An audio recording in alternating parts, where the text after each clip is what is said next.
Am I really that much to handle? Breaking these niggas down like a camel. You don't really know you are.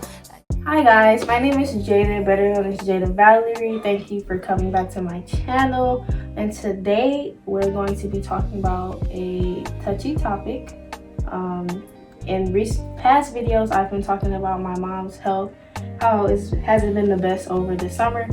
And we just wanted to come on here and tell you guys what's been going on. So she's been dealing with stage 4 cervical cancer. We've been dealing with it since about April. So yeah, she's going to take it from here. Yes, so as she mentioned, I have been dealing with stage 4 cervical cancer that actually spread up into my ovary. Also, I had a mass as well that was really fast growing. So the fast growing mass is what actually sent me in. That started in March. We went on a spring break vacation, and I noticed my stomach was getting a little hard and larger. I thought maybe that I was pregnant, to be quite frank. And then once we came back from vacation, I just started getting really fatigued, and my stomach was still growing. And so I went to the ER one night because I just was like, I couldn't function that day. I was so fatigued. And I was like, well, let me go in and at least get the pregnancy thing so that I can then make an appointment and stuff like that. Or maybe something wasn't wrong. Maybe I was pregnant and it wasn't going to like go well. I didn't know what was going on. So I said, let me get it checked out. So I went by myself thinking I'll be home in like an hour or two. And the doctor came in and told me it was a mass. Now, also before I went in, I was like, I'll be fine. I'll just take a nap and I should be fine.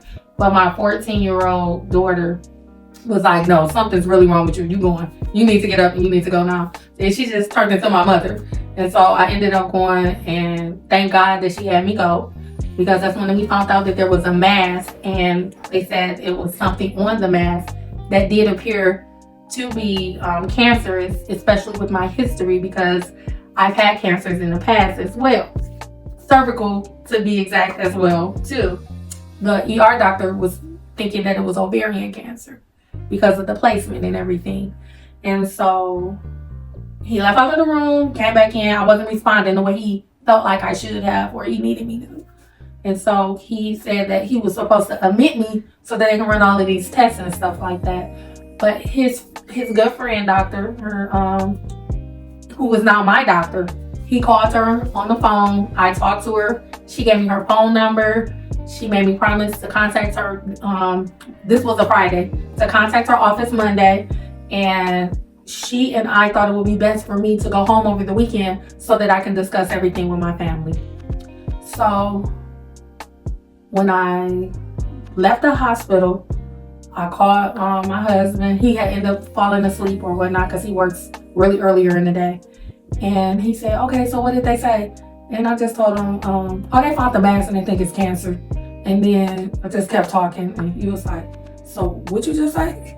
And so then I just started crying. And when I got home, we cried, we talked about it. Then I went to sleep. I woke up the next day and I didn't want to deal with it. I just wanted to hang out with my sister, so that's what I did. Telling your family is really difficult. Figuring out how to tell your children, especially if your children are underage, like my 14-year-old, that was really hard for me to tell her that. And I want to share like how I told her. Even I had a plan on telling her, but my husband kind of like changed all of that up. But I want to talk to you about that. So I found out that I had cancer April 7th. It might have been like the 6th or the 7th. It was that week before, because a friend of mine was turning 40 and she had a birthday party that weekend. And I remember that's why I couldn't make it, because I was so emotional, going through a lot about that. And then the following week, I had known for a week because I was trying to figure out how to even like process or tell you and your sister. And so we went out for your birthday that weekend before your birthday. And I had known for a week, and Jalea knew too at your birthday dinner. But we just were trying to let you get past finals and stuff like that. That's what my plan was, because I didn't want it to be on your mind while you're trying to study for finals or anything. And I didn't want to mess up your birthday either, because I wasn't, like, at the time, I was like, what if I don't make it? And then on your birthdays, you always gonna be thinking about that. You know what I'm saying? Mm-hmm. And so I didn't want to tell you on your birthday at all. What made your dad do that? I had an appointment, and Dr. Gio, that's my doctor. That's why I call my doctor Dr. Gio. Dr. Gio had told me that it was fast growing.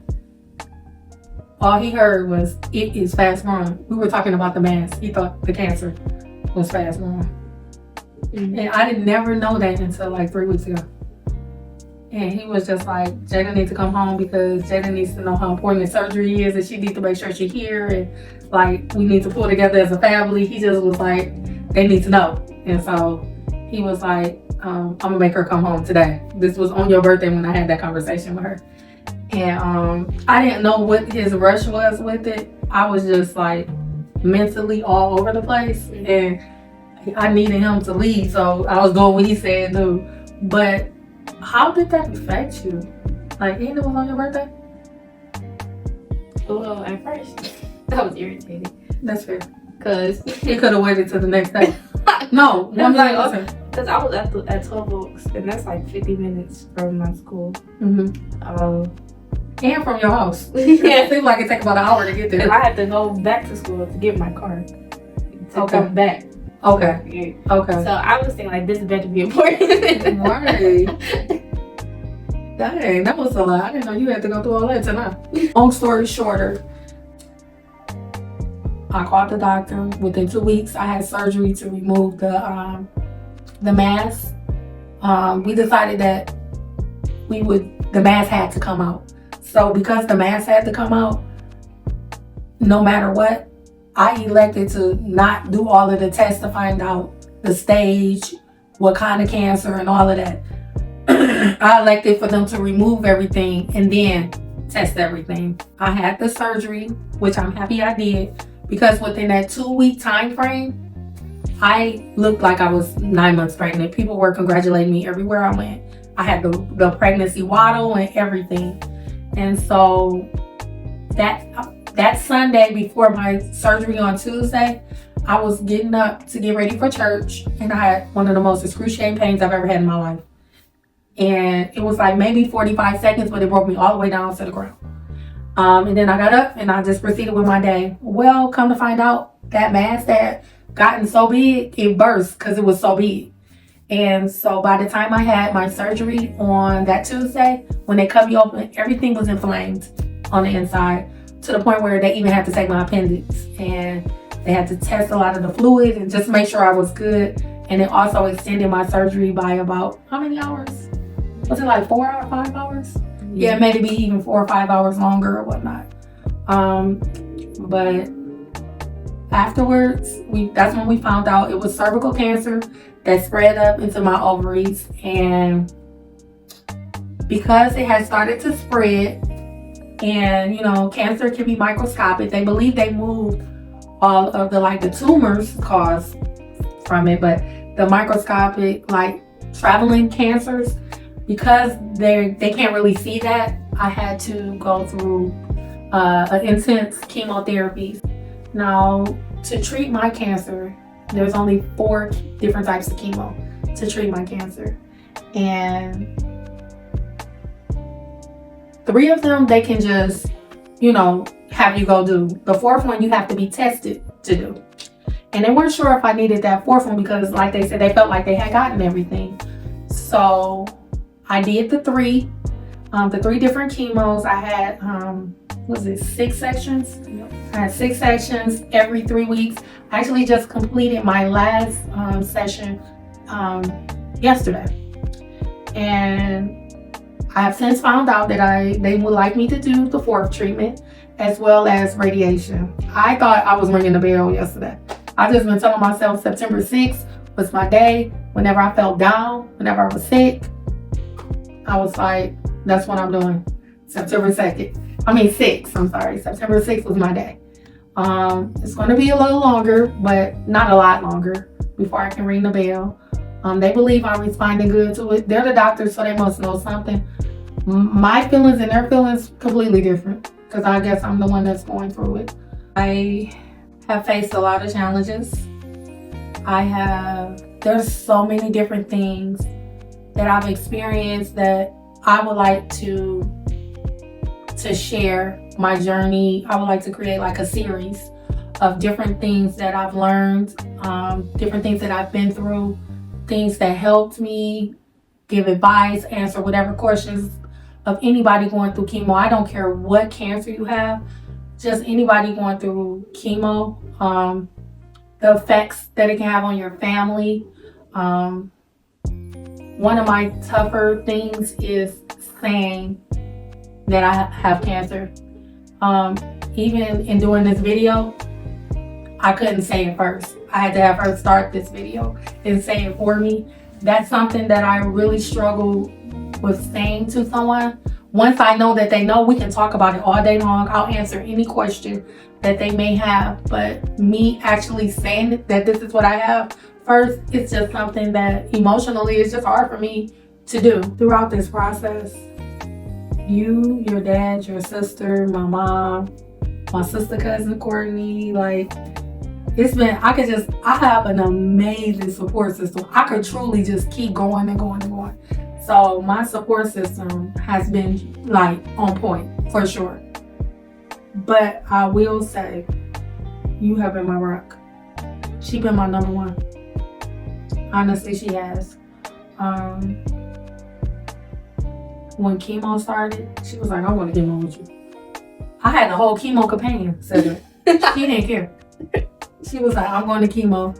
And she went to every chemo with me until I had to start wearing these ice packs on my hands and my feet. And they told me it was going to be hard for me to wear them and stuff like that. And I just felt like she'd been through enough with me.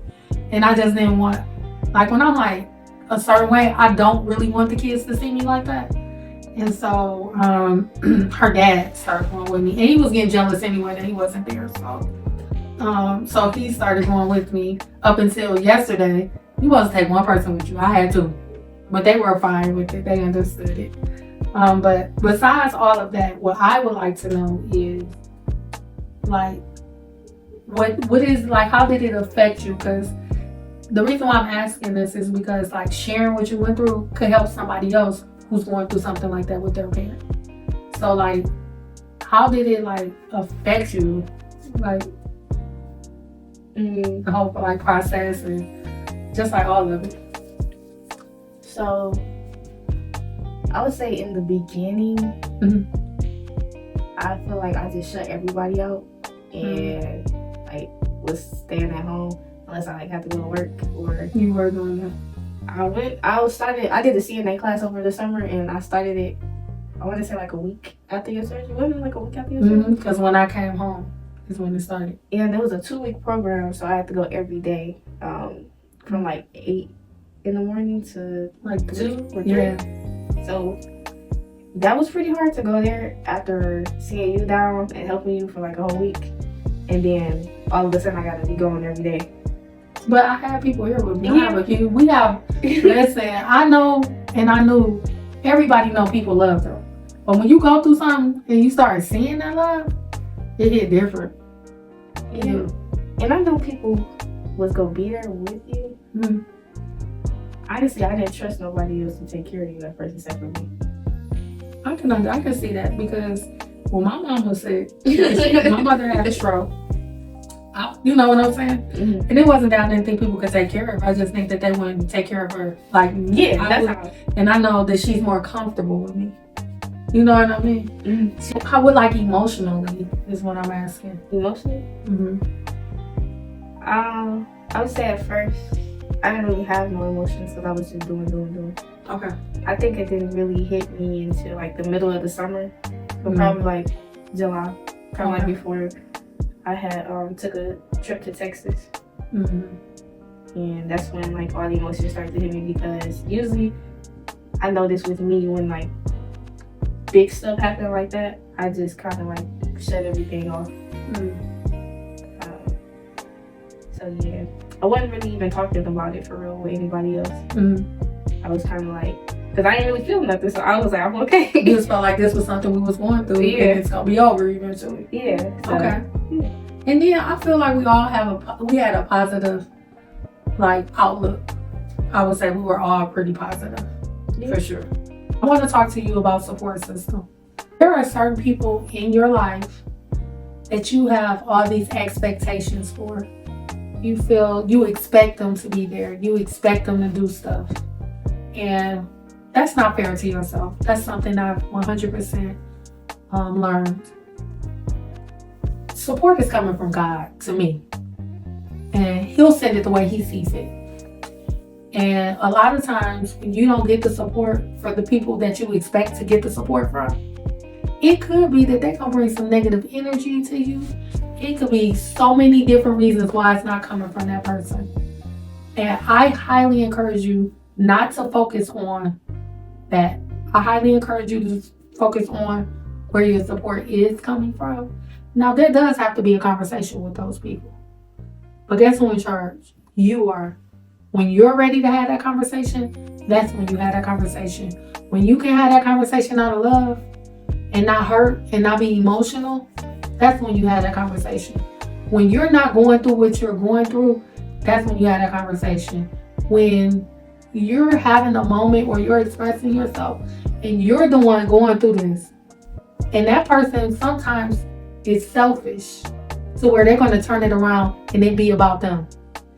While you're going through this, you can be selfish. I want to encourage you to do that. I have the hardest time being selfish. I definitely do. But I'm at a place right now where I'm learning what I have control over. And that's myself and what I tolerate and how I respond. So I highly encourage everybody when it comes to that, and protect your mental health. Your mental health right now, if you're going through what I'm going through, it's a little touch and go there, okay?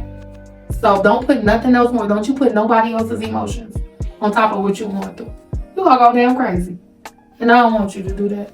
So I just highly encourage you to do that. And everything you do it with love. Even when you're telling them, I can't have this conversation right now, and I will not have it. Say that to them out of love. Everything gotta be out of love.